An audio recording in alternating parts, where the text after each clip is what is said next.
Hi everyone, it's Lisa here. I am a mixed media artist and I love making art slash junk journals, handmade pieces of art where you can share your deepest feelings and emotions and hide away all your secrets in little tuck spots. This is the first in a series where I am going to go through some of the little behind the scenes stories about some of these journals. There's a few of them here. And I'd love to know what you think. And if there are any specific parts of this that you'd like to see a tutorial of, do let me know in the comments. And I would love to hear what you think. So let's kick off with this journal, which is my book of alchemy. I'll take you through step by step and talk a little bit about the inspiration behind it. I wanted to create something that felt ancient and that maybe generations of wise women had handed it down through the female line.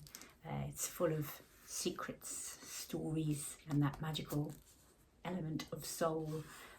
Maybe there's a few spells in there. There's lots of hidden surprises. When I make my journals, I try not to make them too much like a traditional book where you literally turn one page over and then the next page and the next page. I like things to unfold in unusual ways. So let's start with the cover. So this was an old book that I picked up from a secondhand shop or somewhere where it was going to end up in the landfill. I quite often go to the charity shop where I work and ask them if they've got any books that they're about to chuck in the bin. And I hate the idea of cutting up books that someone might read one day. So rest assured, this was an old book that was destined for the bin. Anyway, so I took out the all the signatures from the book, apart from a few pages. But first, let's go have a look at what I did on the cover. So I started with a layer of gesso just to get rid of the dark blue cover that was there originally. Then I've used modelling paste and a stencil, and the stencil had some old-fashioned writing and then the word alchemy, which I've popped over there. So I had to very patiently wait for that to dry. Did it on both sides, and then I come in with acrylic paints, inks, a bit of sandpaper, just layering up layer after layer. I used distress inks. In this area here in particular, you can see, if I bring it up close to the camera, you can see where it's like got splatters where things have faded. So because the distressed inks are water soluble, you can splash them with water and then the paint lifts off. So I really like how this has turned out. So let's go inside now. So if we look inside, you can see I have left some pages here, and then what I've done is I have cut through layers of the pages to reveal a picture hidden underneath. Then we move on to the next page, which is a beautiful piece of scrapbooking paper. Then there's a little belly band. And I make all my tags, so I get, plain tags, and then I decorate them. Now, the next page is where the fun really starts. So I had a very long piece of paper, which I've folded in on itself, and I have gone to town with layering up lots of different papers and adding various embellishments. So we've got some more of these homemade tags, home decorated tags, lovely and grungy. Look at the lovely grunginess on there that you see on the camera. And I also picked up a load of these little botanical, almost like vellum type sheets. Now we open this up and we start to get quite witchy.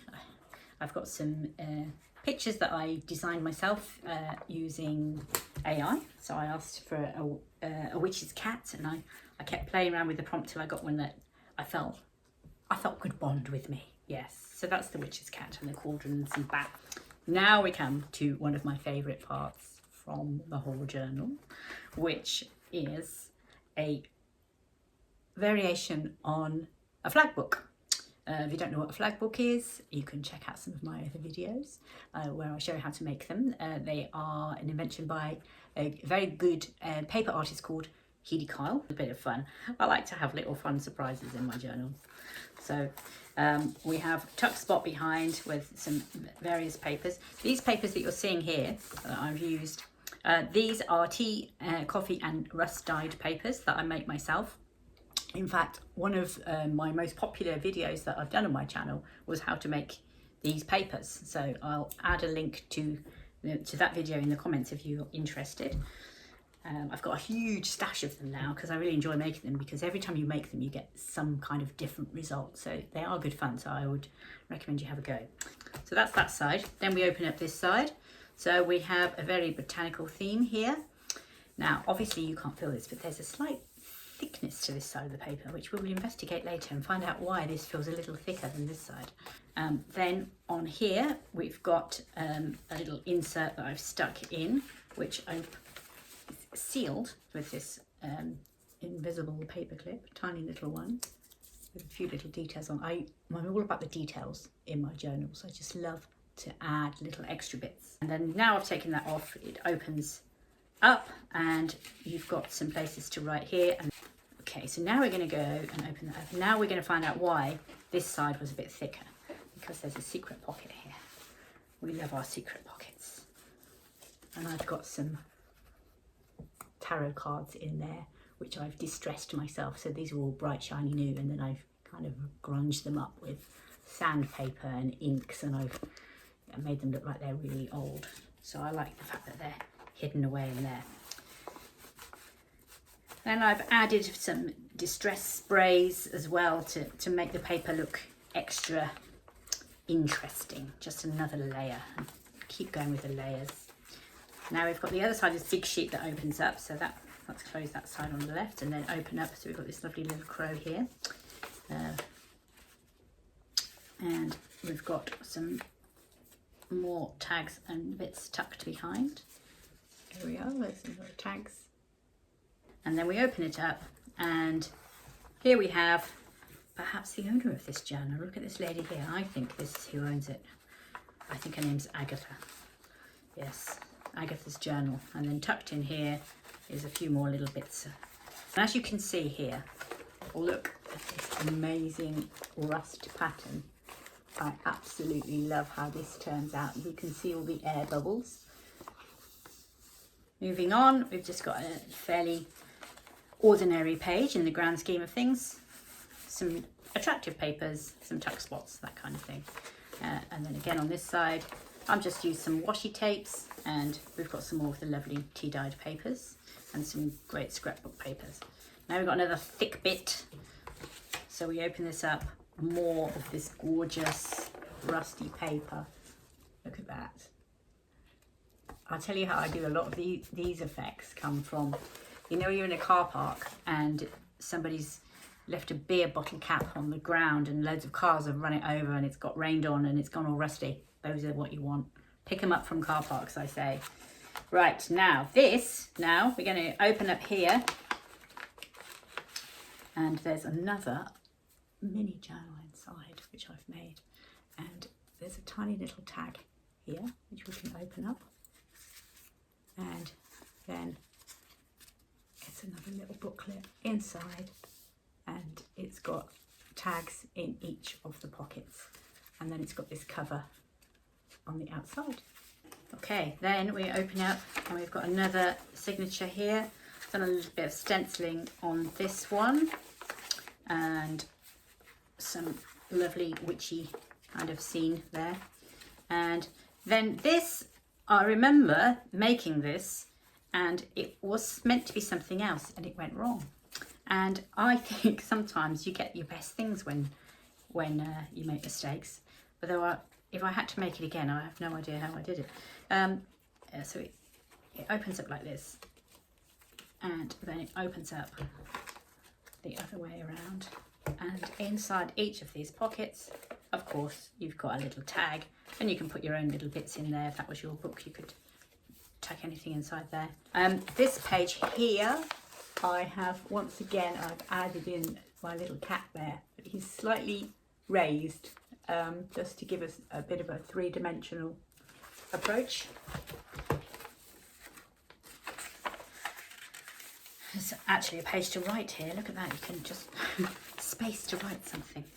Right, we're coming along close to the end now, and then we're going to open up this section, and there's a large tuck spot, and there's another journal inside. There's another journal, look at that. And this one, again, doesn't quite open in the way you would naturally expect. It opens up backwards, and it opens up frontways. So let's have a quick look through that. Various layered papers,